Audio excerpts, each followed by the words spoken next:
thought it was the old new studio. Sure, that's what it can be after it's not. We're not sitting in the living room, but as long as we're sitting here, it's the living room. It's actually a pretty comfortable temperature right now, though, to be honest. Yeah, this is the beautiful part of the year for living in Southern California. Yeah. The fall and winter when it's like mid-70s most days. Mm-hmm. Oh yeah. Do you know what I just read the other day? I just read that the El Nino effect is supposedly it's going to kick in. It's about 90 to 95% it's going to kick in. It's going to be this winter, and it's going to affect the entire west coast of the U.S., and it's going to make it more humid, and it's going to be hotter and stickier, and that's what it's going to be. I feel like every year is an El Nino. They say this every year. Oh, this year is the El Nino. Isn't that just every year then? Maybe. I don't know. We'll have to see, because if the El Nino effect comes in and you're like, oh, I can't believe it's this bad. This is like Florida. Could you imagine if even for one winter it became like Florida? Oh. I'll tell you what I have first-hand experience with recently is the Santa Ana winds are once again back. It's been windy as hell up here, man. I don't know if you've seen it down in Hollywood, but it's calmed down the last few days. But like Tuesday, Wednesday, Thursday of last week, crazy winds. Really? Oh yeah, that's what started the fires back in December. Did you have your power? Did your power get shut down? I remember last week we talked about that. They gave us the warning that it could happen, but it never did. Yeah, Monday was a bad one. Okay. But Tuesday it got even windier. Okay. And Santa Ana winds passing through. I don't know what causes it. They always say it every year. What the hell's going on? Every year. Oh, it's got to be every year. It's got to be the Santa Anas. What is it? Santa Anas. What are they doing over there? It's starting all this breeze. Yeah, seriously. Is it just like a valley and I don't know, who cares? I think what so. a useless subject. Santa Ana City? It's a valley, I know that. They got them big fans in the Santa Ana Valley, and every once in a while it starts. I mean, maybe. I actually through. saw one of those blades when I was driving out here originally, and it was on it was on a huge, like a 24-wheeler, just one of the blades. I was like, whoa, man, that's crazy. I'd never seen anything like that before. So, John, anything big happened this week? We're not rolling with a heavy opener here, so that should give you some idea of what kind of exciting week it's been. Yeah, unfortunately, it's been kind of a bit of a malaise, to be honest. But I will tell you this, and this freaked me out. The other day, I came home from work, a little Halloween ghost story? It's a scary story for me, anyway. Come home from work, I go into the kitchen, I turn on the light. Dun, dun, dun. I put my stuff down, effects, and on the I'm telling you, it's just this week is tough. Is this a good sound effect? Excellent. Dun dun dun. I don't even know what that is. The Metal Gear Solid one would be a good one here. Came in, turned the lights on. Oh, see, we got to rearrange this whole thing. Anyway, so instead of looking for the sound effects, we'll just deal with that in a minute. So I look down, and on the ground I see, and I joke you not, I am not kidding. This big, this fat. Uh-oh. Yeah. Like you'd see on the streets, or you see like in maybe Georgia. Huge roach. I thought it was a roach anyway, but I mean, I don't know what else is going to be that giant. Never seen one in my apartment, ever. And then I see one that big. Came out swinging. And did it look like a kitchen roach, though, or did it look like an outside, like, jungle roach? I mean, I freaked out so much. I mean, I didn't take like a magnifying glass, but in hindsight, looking at it, it looked not like a typical roach, but it looked like a roach, but it could have been a... But like the ones that they decorate and they paint, like the dead ones, and they sell similar to that. It looked similar to that. Would have been awesome if you had something like a cell phone or something. You could take pictures, bad boy. We could put. I did, but hey, let me ask you this. You didn't have any pictures of the snake? You've got all your excuses. I'm just saying the roach freaked me out.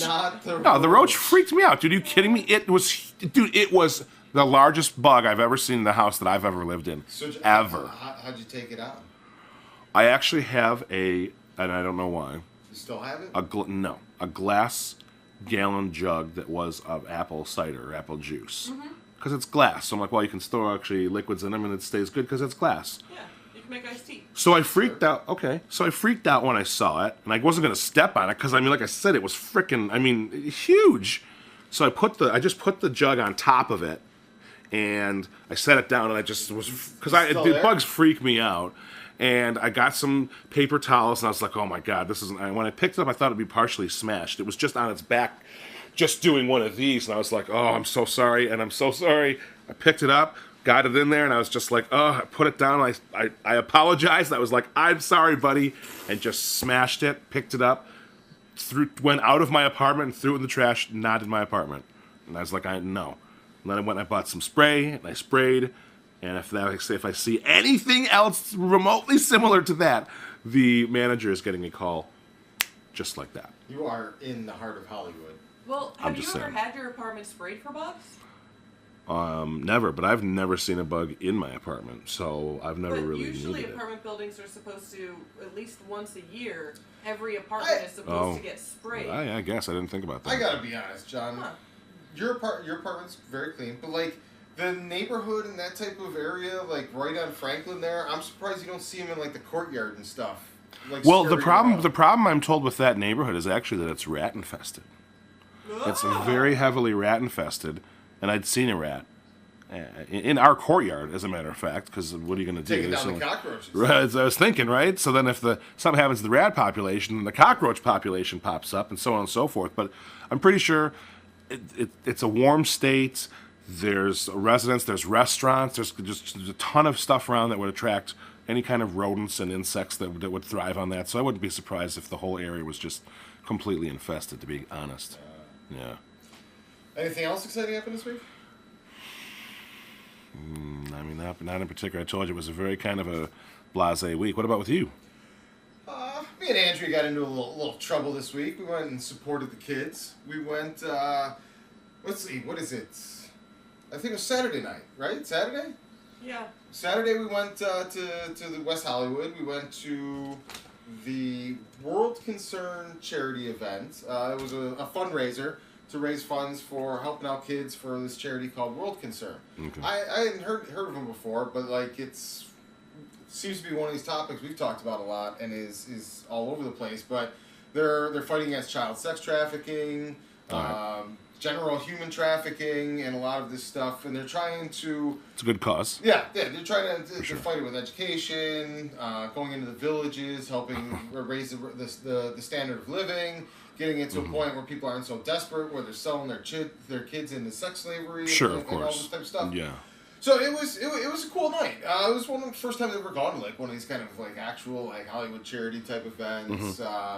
Andrea and I got all dressed up. Oh, nice, nice. Showed them the picture. No, we got the picture on screen. Nice, gotta like that. You gotta like that. Okay. And what was his name? Jay Russo. Jay Russo. So one of the executives with the organization was there at the event, and then he was going around the table talking, and he stopped by and he talked to us for a while. I mean, me and Andrea probably talked to him a good half hour or so at least. I asked him some hard questions. I'm like, you guys are taking on a real heavy subject here, and right here in Hollywood is like the epicenter of a lot of the things you're dealing with and up against, and like what do you guys kind of feel about what's going on in the news and all that stuff. Yeah. And he said there's not really a lot that their organization can do within the United States, and that there's kind of you got the whole legal and judicial systems with all of that type of stuff. But they're trying to stop that from getting to our shores and coming home with all of that by helping out in these villages where all that stuff kind of originates, where it runs rampant. Okay. And the whole infrastructure is ingrained in the culture of the communities and everything. Yeah. It was really eye-opening, the discussion, and a real good time. And the best part about it is, like, 10 minutes later, I don't know if it was because, like, Jay Russo gave somebody the tap on the shoulder and said, take care of those guys or what, but, like, 10 minutes after Jay went on to the next table, somebody came by and made it rain $15 drink tickets on our table. Just or they just throw it them was on more the of table? a just dropped a stack. Here's a stack, yeah. It was like 9 drink tickets. They had $15 a pop. That's like $200 worth of, or $150 worth of drink tickets. I mean, if you look at it like that, but maybe possibly from his perspective, he's just like, well, these are just tickets. I mean, maybe he didn't look at those as money, and he just threw them down. Whoever put him there went by in a blur. Never got a good look at him. Oh, it wasn't. I didn't realize it was happening. It was they just dropped him on our I thought you table. said Jay Russo dropped him and walked away. No, I said I don't know if he tapped somebody on the shoulder and said take care of those guys or what. But somebody just like a breeze went by, and all of a sudden there's 9 drink tickets. Whoa! So Andrea and I had a pretty good little rowdy night. Right. Had some fun, and supported the children along the way, and did our good deed for the week. You're good. Oh, you're good. Oh, okay. Are we supposed to do a good deed every week? Probably do one every Well, day, I You imagine, should right? probably do as many good deeds as the opportunity presents itself. And I'm going to try and do another solid here. And just Oh, I was gonna. Oh, you're gonna do the front side of it. I'm going to give you a little kind of the list of focus areas that World Concern has. Oh, you know what? Yeah, I was actually gonna ask. Where around the world are they focused? Like specifically, like. Well, they've got a great little section here, John, called Where We Work. Africa, in Chad, Kenya, Somalia, South Sudan, Uganda. In Asia, in Bangladesh, Laos, Myanmar, Sri Lanka, Thailand, Vietnam, and Haiti, John. Wow, very nice. Do they have anything in Wakanda? No, I don't think they've expanded to Wakanda yet. I heard the economy's pretty good in Wakanda. So there's not a lot of trouble in the back alleys. Well, you know what they say, Wakanda forever. So. Well, that's why, because they got a good economy. So, focus areas: protecting the children, education, providing individuals and communities with providing individuals and communities with the education building blocks to improve their lives. Okay. Fighting the hunger, microfinances. I guess he was telling us that like they do a lot of like tiny little $5 loans and stuff like that to these people to help them start establishing credit and getting an order, because apparently $5 can do a lot over there. So it's like a big loan to them, and the ability to take that and use it and start building little businesses and stuff that they can pay it back was one of the big things he was telling us about. Oh, nice. Vocational training, teaching them jobs and career talents, community health, clean water and wells. You got to dig them wells, man. Well, you gotta. And then disaster response. Oh, Haiti got hit hard. Yeah, for sure. Andrea, do you got any thoughts or anything to add on our charity night and chatting with Jay Russo? It was a great night. We got to meet Jeannie Jones from Heart Radio. She was helping with the fundraising online, and they had an awesome DJ. A little bit loud for an indoor event, but not too bad. Yeah. There was no mingling and chatting in there. It was so loud. It was like a rave. It was pretty loud. He had dance music on, but there were tables for people to be able to like stand around and put your drinks on, so no one was dancing really. But he definitely was putting it on like we were. Ursula did a really good job. Very nice party that she helped throw. I think she was the event planner for that. Yes, our Gratwick favorite, Arisna. Arsena. Misspelling her name even when you speak it. So I'm curious, even though it's probably not overly important, what kind of music did the DJ play? A lot of hip hop. It was all hip hop. Is that what it was? Yeah. And no one was dancing to hip hop? Well, towards the end of the night, they started dancing, but were the drinks flowing at that point, though, right? But where the dance floor was and the DJ was, so where you dance around the DJ, they had a big giant wall-sized kid of. Calm down, R2. They had a big wall-sized picture of where one of the kids. You know how like just $1 a day will help a kid spare a cup of coffee, and they show the pictures on TV. That's exactly what they had on the big giant wall there. Okay. So it would have been, I don't know. This is the first thing I said to Andrea. I'm like, how am I supposed to go dance on the dance floor with this big poor kid staring, looming over me? And maybe that's why nobody was dancing. That's kind of what my opinion was of why nobody was dancing. Some poor child just looming over you, sending waves of guilt at you as you try to dance and have fun at a benefit.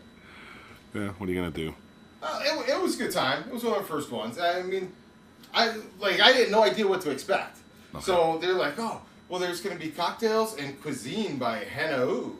So I went on a completely empty stomach expecting there to be cuisine. I thought we were going to, like, I don't know, we'd be tasting some strange exotic foods and stuff that Hannah's making. Sure. And instead they had a lot of little snacks and little appetizers going around. Oh, like a tray pass. They're just on the trays and they're offering. They had waitresses that were taking them around and just grab one. Sure, yeah, that's a tray pass. Okay. So I don't think he meant that everyone passes it around from. Yeah. No, the server is the tray passer, and he or she walks around with the tray. Yeah. So where Andrea and I were positioned, it was like it was kind of split up into two rooms. This bar room where it was all stairs, the stairs that came up the middle, and then the other room where there was tables and the DJ. Okay. But where we were positioned, we could perfectly see every time the waitresses were coming up the stairs with another round of snack trays. That's perfect. But, so to get to us, they had to make either a left and an immediate right, or they had to make a right and an immediate left to get to us. But they just kept making right, left, right, left, and going. It took forever to. And then by the time they came all the way back around to get to this extra room, the trays were gone. Oh, they're empty. We had to wait for them to come around again, and just left, right. No. Driving me nuts all night watching them. And you couldn't go left. So when they came up, you were there like. Yeah, but then now you're that guy that's like hunting them down, and I feel like I was already kind of on the border of where this guy's pretty familiar to me by the end of the night. Well, it's a tray pass, and you're allowed to eat as much as you'd like. So that's what the event is. You don't want to earn a name. No. If you're trying to make a name, that's probably not one you want to make. That's for sure. I was definitely trying to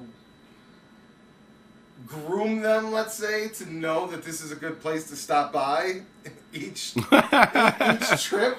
As opposed to the waitresses realized if they only have a few left on their tray, they could go to Kris. Yes, and then they could go back. And now we'll go for a break. Oh, see, they're perfect. Perfect. Yeah. See, just come to Kris. No, that's actually great because people who have and they're because I've done tray pass. So you're walking around and you're fine. It's like you have 13 things in there, and it's I'll have some, and you're like okay, and then you have like 2 left, and they don't want you to come back until it's empty. And nobody wants to take the last 2. I mean, exactly. I mean, you could throw them, but you don't normally, and it's just like okay. But if someone like you, it's like, oh hey sir, I have 2 more. When you've done trade pass, have you ever eaten any on the side? No. Oh, behind the bar, yeah. But I'm not like walking on the floor like, no, not that. This is so good. You should try them. Hallway coming in and out before you. No. I'm not gonna run the risk of getting caught. I'm not gonna, because even if I didn't get like fired or something silly, I don't even want to get yelled at for it. So it's not that important to me. So. All right. Well, speaking of charity events, we got another one coming up Friday. In Buffalo, we're heading back to Buffalo tomorrow night. That's right. We're taking the RedEye out of LAX. John, I despise flying out of LAX, but we had no choice this time around. Well, actually, I know we're going to get to the Buffalo bound. I understand that. But didn't you also say you just don't like flying, period? No, I'm not a big fan of flying at all. Absolutely not. What is it that bothers you about flying? I view it as a necessary evil because I'm an extremely impatient person. So it's the fastest way to get somewhere. There's no teleporters yet, bro. And I wouldn't like that either, but I would deal with it because it's over in a second. So either it goes wrong or it doesn't. But planes. The whole thing with me on the planes is there's a helplessness to it. Anything goes wrong, there's nothing you can do. Anything goes wrong, you're at the mercy of the plane, the mechanics. And yes. It goes down, boom. And yes, driving is safer, or flying is technically safer than cars. Yeah. Statistically, the amount of accidents is probably far less. But the survivability of those accidents, I guarantee, is in the car's favor. Okay. Well, that's part of the reason I don't actually like the idea of the self-driving car, because if something goes wrong, there's no human to try to correct it, because it's just self-driving, and it's just going to drive itself into oncoming traffic, and then you're dead. And I don't trust the pilot not to have some kind of bad day, where, I don't know, he lost a whole bunch of gambling debts. That's way paranoid there, he bro. caught his wife. It happens, I imagine. It happens, I imagine. But how many at the mercy of a complete stranger. But how many? I don't like it. Yeah, but how many aircrafts do you hear like? Gentlemen, the pilot was saying as they were going down in a blaze of glory that the reason he was doing it was because he was sick of life and wanted to show the world, like, that you're never going to see even if it happens. But how many plane crashes do you hear about anyway? Well, that's my point. The Malaysian one that disappeared was a perfect example. Yeah, that was the most recent one. And how long ago was that? A couple months ago. No. Well, all right. Last year? That was like 3 years ago. Yeah, that's what I thought. It was a while ago. Not that long ago to lose a plane. Couple of months ago. Who is this guy? Like half the entire show of Lost. Anyway, I'm distracting us. We got to get back to Let's get back to Buffalo. So we're going back to Buffalo for the Code Sox launch party on Friday. Sox. We're also going back to start networking the community, meet with some creators. We're looking for some film projects, some creative projects with a budget under $250,000. If you got a friend that's an artist, if you know somebody that's trying to get a movie made in the Buffalo area, send them our way. Andrea should be putting on screen the submission information, submissions@gratwickproductions.com. We want to know about the projects. We want to take a look at it and see if we can help you guys out in any way. So with that, there's going to be the Code Sox party. Sox. Friday night. Fred Jackson's going to be there. And whispers are starting to go around that the Buffalo Bills themselves put out the notice of the party to all their season ticket holders. So it could be a pretty rowdy party. There could be a lot of former players. Thurman Thomas is having his jersey retired that weekend. Oh, nice. So there's going to be a lot of alumni in town. And it should be a really great event. I'm pretty excited for Dan. Yeah. But yeah, Code Socks with the double S. CODESSOCKS. Codesocks.com if you want to get tickets to the event Friday in Buffalo. And then with that, we're going to the Bills game Monday night. It's not going to be pretty, John. Early line has Bills minus 14. Or, I'm sorry, plus 14. What does weather.com have for Buffalo? That's probably a little generous. The weather will probably be slightly warmer than the spread. Plus 14. Well, I mean, you got the all-star. You got the all-star Derek Anderson starting, so that's gonna. Sean McCoy is probably gonna be out. How's he done when he's been in though? Has he been okay? They need to completely get rid of him. Yeah, that's what I thought. Tom Brady's talking smack in Instagram videos on his way out of the stadium from the most recent win, calling out Bills Mafia. And last time, we had the honor of playing the Patriots on Monday night at home. It was like 56-10. It's like the worst loss in franchise history. Oh, nice. Yeah. That was just the last time you played them. On Monday night. Yeah, on prime time. It's like Bill and Tom just take pleasure in annihilating this team on prime time. I mean, don't you think they'd feel the same about Miami and the Jets, though? Like equally, because they're just division, and they just whoop all your asses. So really, I think there's a certain pleasure they take from Buffalo. Like Tom shits on the hotels. It's just really he does. Oh yeah. Like the one time, I gotta go back to Buffalo. They got the worst hotels in the league. Just senseless reasons to kick the Bills. Thanks, Tom. Yeah. What a nice guy. And this was in an interview during Super Bowl week for the one Super Bowl the Patriots weren't in the Super Bowl of. And Tom still had to get in the news about taking a shot at the Buffalo hotels. Like, what the hell, man? Well, I guess that's a good point. If he's certainly picked on Buffalo there. So, part of this is, yes, the Bills are playing on Monday Night Football. Gratcast also takes place on Monday nights. This is right. How are we going to solve this problem, John? We're going to have to make it work. We're going to have to go live on Facebook via a couple different devices, maybe. You sound like you're making it up as you go along, but you are onto something there. I'm onto something. Next week's Gratcast coming at you 4 p.m. Pacific, 7 p.m. Eastern, live from Ralph Wilson Stadium at the tailgate party. John will be home, probably on his bed, crying over Lions lost the night before, while we still have hope and we're partying it up in the tailgate party. Only to be let down later. Well, realistically. Let's be honest. It'll be irrelevant by the time that happens. Yeah. So we're gonna be in the parking lot, doing it Buffalo style.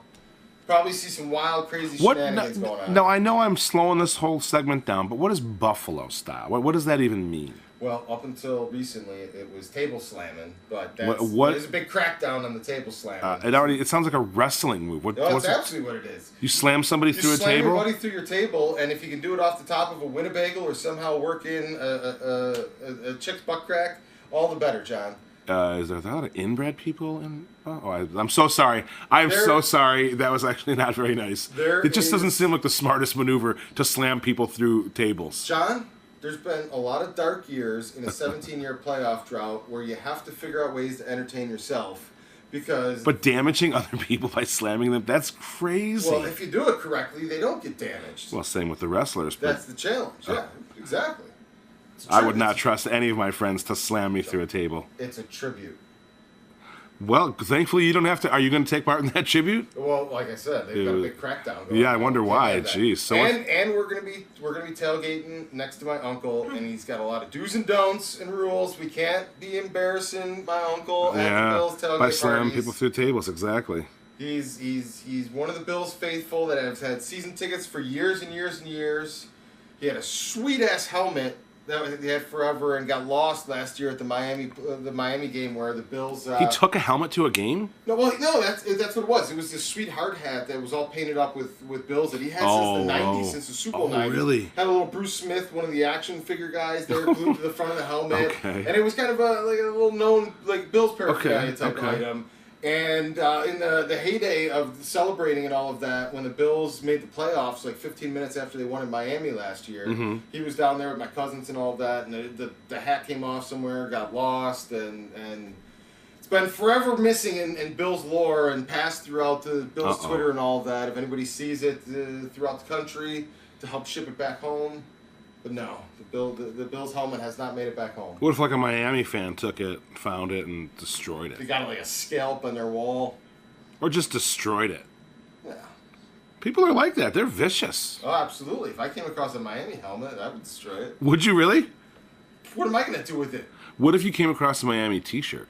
No, t-shirt's a little more functional than like a hard hat. Or just crinkle up and oh, really? You wouldn't be like, maybe at home I'll just wear that. I'll just throw it. Maybe I'll turn it inside out and wear it. It's a free shirt. No? That I found on the ground? Like just a free Miami Dolphin shirt I found on the ground? What about a Lions? What about a Lions shirt? I'm not wearing any shirt that I found on the ground, John. No, I don't mean you found.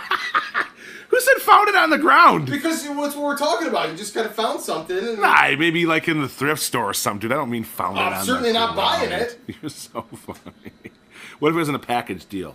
So, anyway, John. I'm just saying. 4 p.m., Monday, Pacific time, live from the Bills pregame show. And moving on from that. Wait, I have a technical question that anyone might want to know. This is our entertainment section. Technical. For the live streaming, how we do it right now is through the Wi-Fi at the house. We are going to be in the middle of a parking lot where there will definitely not be free Wi-Fi. How are you planning on connecting everything that you have right now? We're not doing this whole setup. It's going to be a mobile setup through the special mics right there and No, it's going to be on the iPad for a person-to-person call live streamed on Facebook. All right, everyone, different format for next week.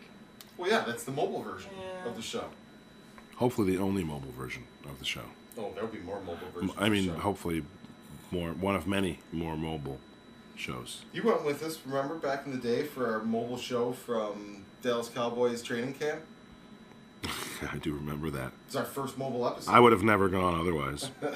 Why would I have gone to the Dallas Cowboys training camp? Who cares? Oh, I got a question for you. This should be a bullet blitz, but I don't know where I'm gonna ask this question. So we've got energy. We've got a guy. You know him. He used to go by the name of Drunk Mike. Okay, remember my buddy Mike? Yeah. Big super Eagles fan. Yeah. Mr. Eagles fan. Big rock fan too, right? Yeah. So he's big Eagles fan. Yet he's moved literally into the Dallas suburbs of Texas. Okay. Oh, he did? Oh yeah. You didn't know that? No, I didn't see that. So he moved to the Dallas suburbs of Texas. And I'm hanging out with a couple mutual buddies for breakfast Sunday at Denny's. No, I'm sorry, it was Friday morning at Denny's. And, regular weekday, Friday morning, 9 a.m. And they were passing through on business driving back to Arizona. Okay. Ernie and Mike. And Mike, okay. The other Mike. So we're all sitting there hanging out together, and all of a sudden these text messages come in. Here's superfan Mike Eagles laying down, all smiley, giggly in Texas Stadium in their end zone. Got his arms all spread out, all happy at the center logo star. Really? Taking a little tour of the stadium and all that. So aren't the Eagles the defending champs anyway? So I'm texting him. I'm like, what are you doing going to even that thing for? He goes, oh well, I had a good deal on it and all that. I'm like, so you just thought you'd throw Jerry Jones, your arch nemesis, $50 for the cause, and go take a tour of the enemy's palace? So, well, you gotta check these things out. I'm like, dude, you're not gonna find me in New England taking a walk around Gillette Stadium saying, hey, can I donate $50 to re-sign Tom Brady? Yeah, I want to lay on the field and do like a snow angel or something. Can I do that on the field? So he's standing there with his arms out like this in the middle of the center field logo, right? Mm-hmm. So our buddy took one of the reading rainbow and put it over his eyes. Oh, really? He became a meme. Oh, yeah, totally. Oh, funny. Super fan. That is so funny. So while we're gone with next week's Gratcast being on the mobile show from the stadium, our Gratcast Studios is going to go through its final stages of getting up and running. We're getting this freaking awesome desk built by this kid up in Castaic. You know where Castaic is, John? I've heard of it, but I don't know where it is. It's up north, 20 miles or so.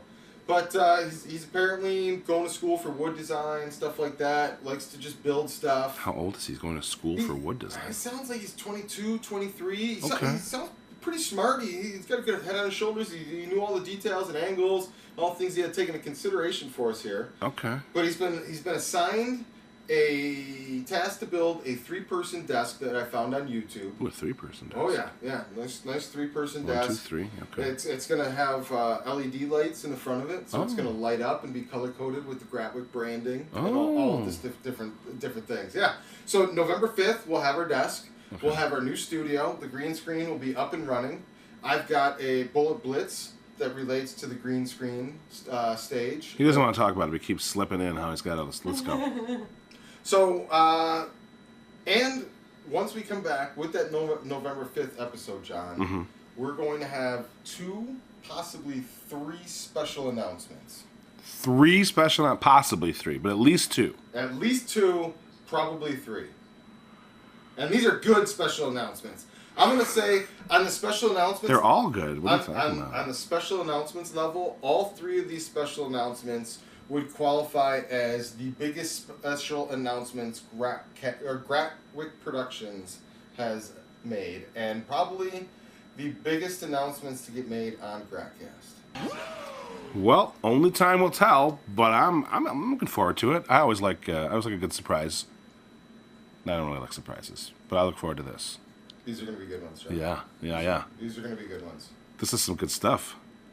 So, do you have any thoughts, any questions about our new studio that's coming? Anything we need to go over here? Well, I mean, okay. This is our last episode here. Let's see. So it's going to be. You said it's going.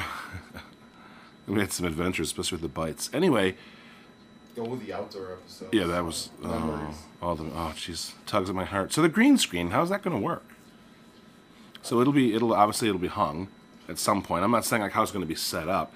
But like we're just going to do like skits and sketches, or it's just going to be behind us. Yeah, it's going to be behind us. Oh, okay, right, okay. So, and that's kind of what my Bullet Blitz is going to be. Oh, much like all the ESPNs, all that stuff. Yeah, so we're going to have our own kind of backdrop, and each week it could possibly be a different backdrop. Nice. And we'll see what happens with that. Okay. We're going to have to figure out a way to have no headphones, because we don't want to be sitting there looking like schmoes with the headphones on, with a nice studio and all. No. You ever watch the Joe Rogan Experience? They got headphones on. All right. Does he have a green screen? Oh, I don't think he really needs it. I don't think he does. I don't think he needs it. We're gonna have, dude. You never. It's just a brick wall behind him, or it's an image of a brick wall behind him. I'm pretty sure it's an actual brick wall. Yeah. We could have a green screen brick wall behind us. I understand that. So, but moving on, yes. When we get to the Bold Blitzes, we will talk more about potential green screen backdrops. We are... Anything else to add on our November 5th return, John? Any thoughts about it? Any favorite memories from the living room studio?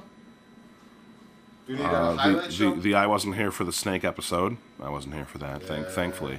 Who wants to be here for some... A rattlesnake. I mean, that's ridiculous. That's kind of a coincidence there, John, isn't it? The one episode you missed is the one episode of snakes slithered into the house.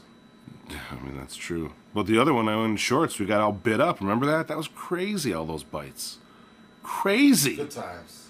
Yeah, good stuff. You're missing out. You're all missing out. You should move to California and experience all this deliciousness. Our producer played hardball in pre-show negotiations and refused to allow us to set up the bug zapper.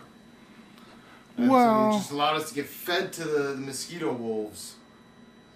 They worked. It was amazing. Like 13 bites or 15 bites on one leg.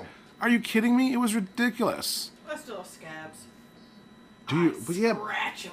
She scratched the bejesus out of them. There's blood. No, I had to resist. I still have slight scarring, but it's crazy. Is that your favorite memories of the 8 weeks spent here? Well, we got the heavy breather, who thankfully is not here. I mean, that's a heck of a memory. Surprised he's not here breathing into the microphone, so all three of us can. So all three of us can use this microphone. Right. All right. Moving on. We are not going to have a Cazelle's Corner this week, or any week for that matter. Well, little bit of sad news here to pass out. Yeah, what happened? Earlier last week, shortly after we announced we were going to have a Cazelle's Corner, the man behind the Cazell's corner, which was Jesse Cazell, made the difficult decision to resign as an executive with Gratwick Productions. Oh, wow. It's unfortunate, but in the grand scheme of things, I think it's the right decision for Jesse. I think Jesse's mindset and skill sets are much more as a producer. Okay. And if I had a movie and a budget right now, I'd hire Jesse tomorrow to produce my movie. I think he'd be excellent at it. He was amazing at working with the creatives and all of those things. Okay. But when you're dealing with a startup and you're talking about an executive level responsibilities, there's a lot of sacrifices, there's a lot of tough decisions that got to be made there. There's a lot of times where what you may personally want to do conflicts directly with what's in the best interests of the company, and you have to put your own interests aside for what's in the best interest of where your responsibilities in that lie. Okay. And that wasn't always something that came natural to Jesse, and he had a lot of conflicts with that. All right. So in the grand scheme of things, it allows us to kind of move forward. He's helped us get to this great part here. We've got a couple awesome projects that he helped us bring aboard into the company that we're going to be talking about in the weeks ahead. And it's an opportunity to start finding a more experienced and bigger picture executive team to grow the company around. Now that we've gotten to this stage and gotten what we've done here. And I hope there's a day in the future, specifically like when Just Drive gets made. Jesse would be my first call to be a producer for Just Drive. I love the guy, and I wish him nothing but the best. And I feel somewhat responsible that at times he was in a little bit over his head with the executive opportunity. So no Cazell's corner, but hopefully future good news from Jesse on the production front. Well, that is unfortunate, but I mean, like you said, moving forward, hopefully maybe it's best for all parties involved, and moving forward, continue to work with him in just a different aspect. You never know what the future will bring. This is definitely true. I know what the immediate future is going to bring, though, John. Not only does it bring a whole lot of cottonmouth, but it's also going to bring Discord questions! Yeah, buddy boy. Didn't know if you were going to have my back there. I had it. What do we got for question number 1? Well, we have the newlywed Chapmans watching us right now. The Chapmans? Hey. Sounds like a Southern TV show. Congratulations. It would be a fun show. That's amazing. They are hilarious. Down on the farm with the Chapmans. Huge fan. Huge fan. Good for you. Seriously. And our lovely friend Jared has a hypothetical question. Knowing that life is a culmination of experiences, if you could go back and change any decision, what would you change, and how do you think your life would be impacted by that decision? I'll take the first one. All right. I'll step into this. I'll take a swing at this one. I actually wouldn't change a thing. And as funny as that sounds, you are as funny as that sounds, you're living a dream right now. I actually, when it's your turn, you can talk, and it's my turn to talk. And the reason I say it is this. This is the reason I say it in all seriousness, because I wouldn't be the person I am today, and I actually genuinely love the person I am today. I like who I am. I like how I think of others. I just like. Overall, I like who I am. And if you change one aspect, it's much like the butterfly effect or the ripple effect.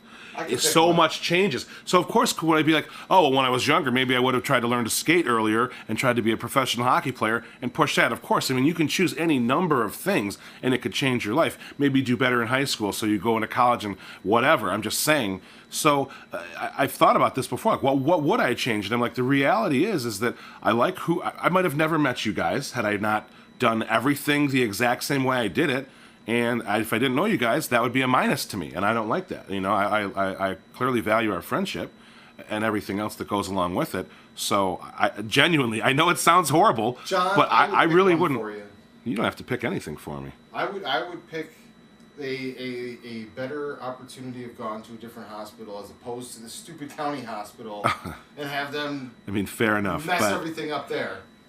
But I mean, I hear that might actually be something. I didn't even think about that. And mine's something similar like that. I wish that I would have in high school gone after trying to be a quarterback a little bit more and not wait until college after I messed up my shoulder playing backyard football. I wish I would have had the courage to really do it at the younger age where I could have made the mistakes, learned and went after it. See, I understand that aspect. I always regret letting myself down and not really. It's just like if I'd have been influenced when I was a little younger to go into a hockey, because that was more the influence than it was football at that point.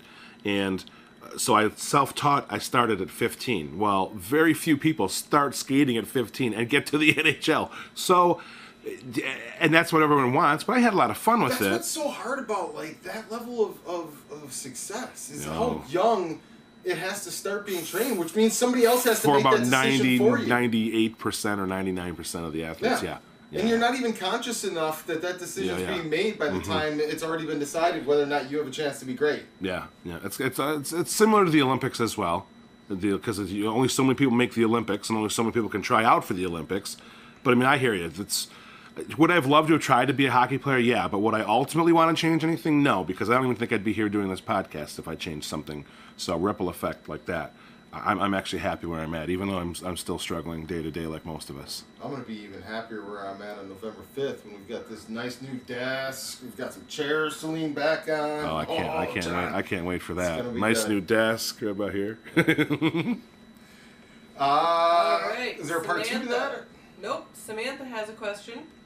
And instead of it being about a topic, she got a format down that gets everyone going for 25 minutes, reared up. She got a format down.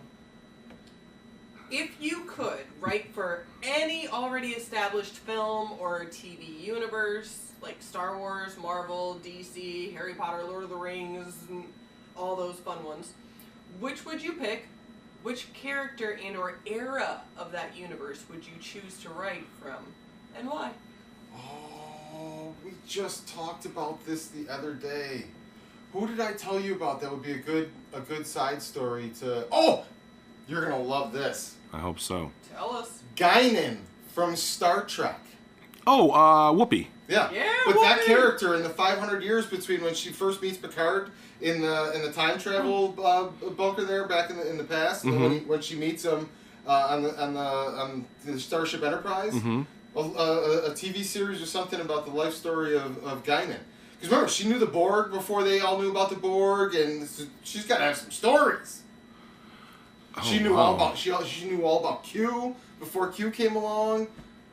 Wow, that's I mean, that's interesting. I would have never ever gone there. Yeah, man. And I haven't written in a long time. So that opens up Battlestar, Caprica. I mean, of course, obviously. I mean, I love all that. I love that. I love the Doctor Who universe, which you two still have not pushed through Doctor Who, and I think you're missing out. But since I don't watch The Sopranos, I can't really talk to you about shows like that. So fair enough. But I still think if you want creative writing, good acting, ultimately, it's going to be Doctor Who. It's going to be one of the tops. So I would actually like to write for the Doctor Who universe. How many different actors have played Doctor Who? Isn't that one of those? Well, the Doctor Who goes. It actually goes. Hey, this cord's great. It's such a long cord. It goes way back to like the '60s or something. So it was an older series, and then they rebooted it. So I think they were like. So when you say they rebooted it, did they remake it? No, they rebooted it. They left it where it was. They took up where they left off, I believe. Playing the main character? I think I'm pretty sure they picked up where they left off, but I didn't watch like the last episode of the old series. But the old series, I think, had maybe 6 or 7 doctors. Because you could only have like. Did that go on? Doctor. Yeah, I know. Yeah. Doctor. So I don't know. I think I went on for maybe a while, like 10 years, 12 years in England or Britain, because that's where Doctor Who originated.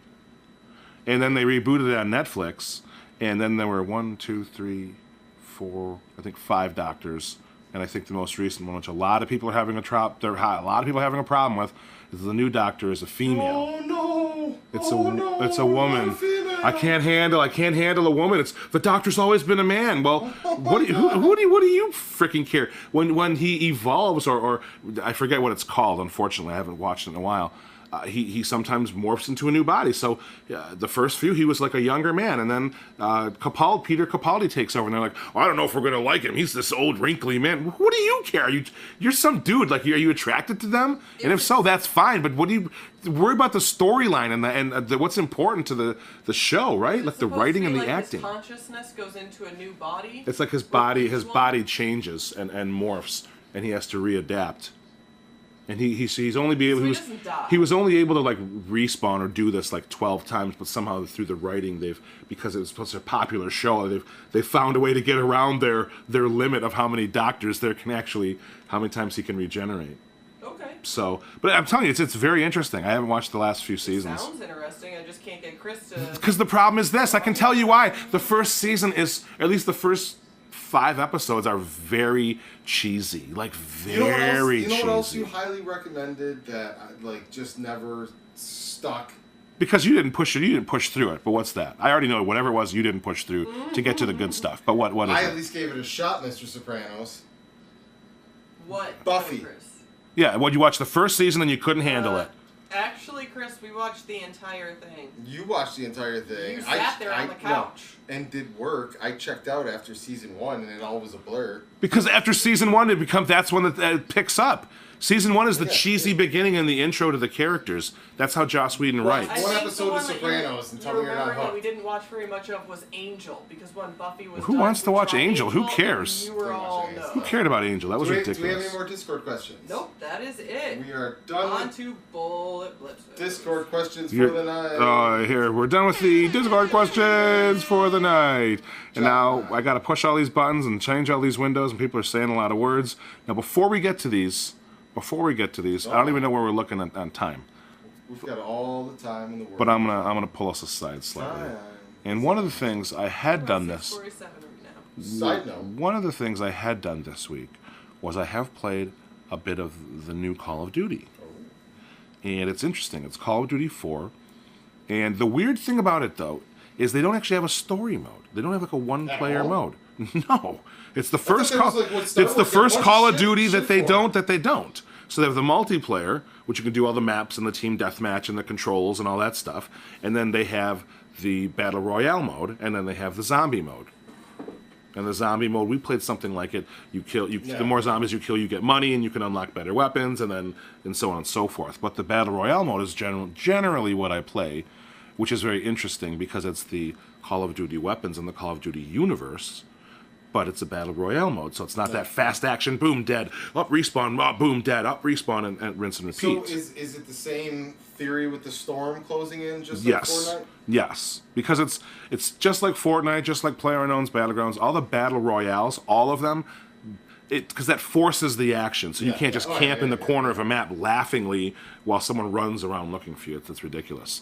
But it's very interesting because there's, as far as other games like that, when you pick up weapons and attachments, it instantly puts the attachment on the gun. You don't have to pick it up and then like, oh, now I've got to go in my inventory and take it and put it on my gun, and it's just a lot of fun. So you get like some of the maps in the Call of Duty Black Ops games, going back to Call of Duty Black Ops 1, which I didn't play all the way back, it cycles maps for the Battle Royale? No, but the way it works is on that one giant map, some of the maps are actually some of the maps you've played before in multiplayer on the Black Ops series, which is interesting because you land in it, and then I just the other night I fell into the aspect I was running around it, and you can just run away, but because I'm in that multiplayer mindset from when I played it on the map, I'm just running around that area hoping people run in so I can shoot them when like the circle moves. It's like, well, okay, you just run off the map, but you don't think about that because you picture yourself in the multiplayer mode. It's really interesting. I mean, I paid full price for it, but I mean, it's actually a lot of fun, and unfortunately, it's not free like Fortnite. But I mean, it's got some good value. It really does. It seems like it'd be a little more realistic battle royale type. A little more, like, and there's armor you can pick up if you get armor level 3. Everyone's like, well, you'll win the game, which whatever. But I mean, you can take like. Remember that guy when we were doing Star Wars earlier? Yeah. And I shot that guy, and you're like, what happened? That'll kind of happen from time to time because people have a ton of armor, and it's tough. But ultimately, and you still have to shoot someone more than you think, which is good because then you have to be shot more than you think. But there's no like cartoon weapons. No. It's all much more realistic looking. You can't fall too far without like actually hurting yourself and or dying. One thing you can do, however, is you can heal on the run. So you can be sprinting and hit the heal button, and you'll like inject yourself as you're running. You don't have to stop and like. It's just like boom, heal. It's a lot of fun. I don't know why I felt like just jumping in and saying that, but it was very interesting. I definitely want to check it out at some point. I'll have to squeak by your place. And oh yeah, throw a few rounds in. Yeah, for sure. All right, well let's move on. And I have nothing. I'm so unprepared for this one. But let's get on to I'll buy you a little extra time, and I'll go first. Some blitzes. Let's go. All right, John. Real quick, easy one. Both of us live far from home. Okay. I come from Buffalo. You come from Detroit. Neither one of these are exotic locations or tropical locations. So when it comes time for a couple modest blue-collar guys like ourselves, if we have a little bit of money to travel, the choice is either you can go home or you can go on a vacation, and usually the choices end up is the money spent going home. So my question to you is, if you had the option to either go home for a week or go on vacation for a week, which one would you pick? The vacation. I haven't been home in a long time, but I haven't really ever been on a vacation like by myself, or it's always just day to day or paycheck to paycheck. I mean, life's been interesting, but it hasn't been a go on vacation life sort of a thing. So I would love to go on a vacation. Like a singles cruise or something. Just anything, dude. Just anything to get away and just relax and wash it off my shoulders. But no, I haven't. So I would definitely do vacation. All right. And you? I would always say vacation, but every time the choice has arisen, I always end up choosing home and going back home. Really? Yeah. Always though. So not like you. Always. Well, okay. I mean, my thing is, and if any of my friends or family ever listen to this, I mean, whatever. Be nice if you did. That would be nice if you did. I just don't have. I mean, I'd love to go back, but I understand where my friends are at.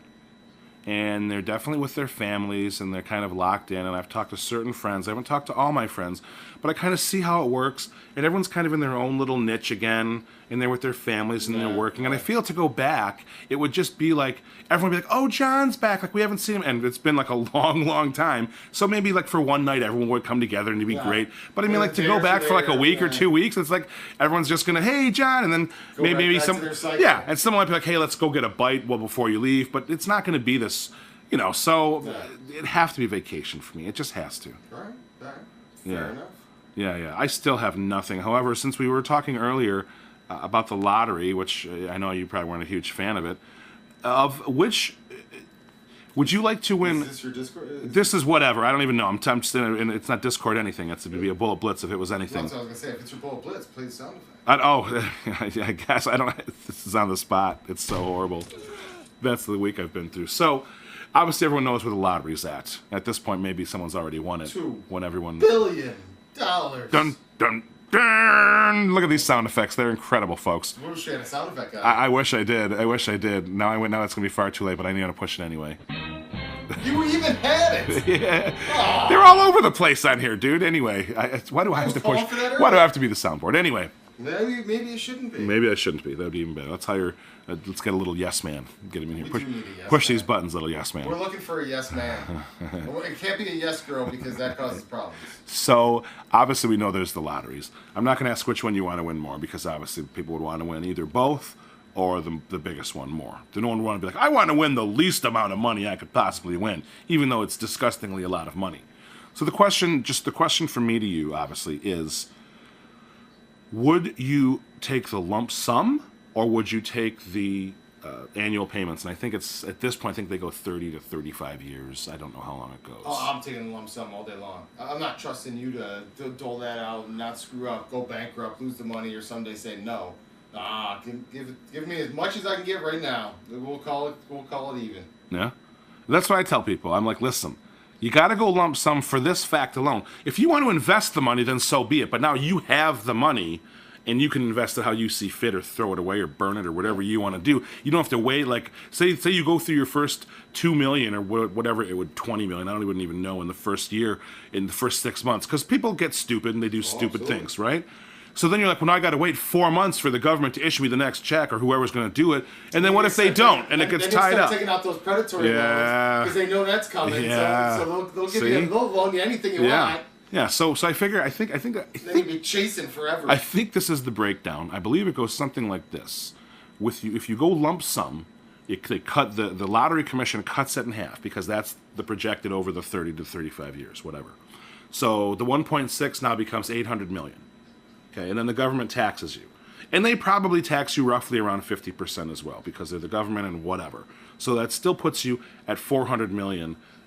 Free and clear. 400 million. That's not bad, right? I can work with that. I've often had a ticket and been like, oh, I hope I even win like 100,000. That would be great. Or 10,000. But like with that, the next year, let's say you didn't work at all. You didn't invest your money. When taxes come around again, and you have $385 million left, do you get taxed on that? Or because you've already paid the taxes on the big lump sum when you got it the year before, you don't have to pay taxes anymore? Like if you're not earning interest, I've never clearly had that. Just sitting in the bank, it's going to earn a certain amount of interest. But you would pay taxes. But you would don't do that. But you would pay taxes on the interest, is what you would pay. You shouldn't have to pay on the money that you've already paid taxes on. Let's just say you get all these silver bars, and you have yourself a bunker underneath a house in the middle of a desert where no one fucking knows it. And that's where you're keeping all your money. It's a physical good. You don't pay tax on a physical good. You pay. What's your question? What's your question? Next year, when they want to know how much money you have, and you have that much, are they going to tax you on that? Because that's what you had last year. You didn't gain anything. You only get taxed on income earned. The interest would be the income earned. If not, you didn't earn any income. You just sat on your money. Right. Yeah, that's the way to do it. Yeah, that's what we're saying. You do a lump sum. Never pay taxes again. And if you want your money to make money, then you invest now you some woke of the it. bear up. Yeah, you broke up the heavy breather. That's okay. I think we're pretty close to. We're bringing this in. Winding it. All right, John. Let's get on to the next. Here's my second one. Let's hit it. So we're talking green screen backdrops for the new Gratcast format. Yes. I have a couple ideas for backdrops, and I want you to rank them from your least favorite to your most favorite idea for a backdrop. Are you ready? Yes, I am ready. Backdrop number 1 is a space station. Backdrop number 2 is out in the woods. Backdrop number 3 is a busy intersection. Okay. And backdrop number 4 is in a bedroom with a couple sleeping behind us. Well, that's number 4. I can already assure you. It could be number 10 if I could put it somewhere. Space station, I like. What were the other two? I'm so sorry. Out in the woods and a busy intersection. Well, we already did the woods. That can be 3. So I guess space, busy intersection, woods, and whatever the last one was. I don't even remember. That sounds. Couple sleeping in the background. Don't much care. It's like we're doing the show from their bedroom while they're passed out. Come on, dude. They watched Letterman and it was way better. Now, would the couple actually like move as if they were sleeping, or would it just be a still? Yeah, they just turn the light every now and then, because then it would look real funny. Because then you're like, it looks like you're actually like, oh, yeah. Keep it down, dude, keep it down. So it'd basically be our version of like the Yule log videos that they have, and it just be and he loves the Yule log videos. The Yule log videos. He loves them. Somewhere out there, somebody is making insane amounts of licensing and royalty deals off putting a video camera at their fireplace, burning different types of wood because each wood crackles differently, and then putting different music soundtracks under the same video. Netflix. But now it's got different video ones on it. Yeah. It's insane the amount of variations this guy's pumping out on Yule logs. I mean, I hear you. I don't particularly care, but... Like, you know another racket you could get into, which I'm surprised this guy probably has, he's probably already trying to move into? Who? What? The window racket. So instead of like the TV's the Yule log, it's like a winter scene out there with the snow falling on a everyday America street, and I can just have that on my screen. Oh, like you're looking through a window. Yeah. It's a snowy day. Like The Matrix, like you'd open the door into and you see like, oh, it's actually snowy there, and then you close it. So you could change the image. Is what I'm saying. Yeah. So it would be a snowy day. But the next one's a desert. That's all this guy's doing is just recording eye views of somewhere else. So why don't you do that? I don't got an in at Netflix. Oh, but you got a good idea. The window one is a good idea. It is a good idea. I love that. That's why I actually. The log guy just set up his camera. You're done.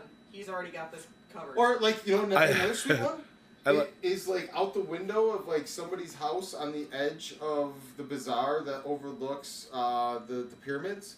So, like, I've got the little traffic going by in the foreground, maybe a couple camels walking by. Sure. In the background's the pyramids with the sun rising over it all. Sure. Oh, dude, I'd let that sit on my screen on my TV all day. I go back a little farther. We'll take the technology way. I actually a friend in their basement one time had from floor to ceiling, and it was probably 8 to 9 feet long.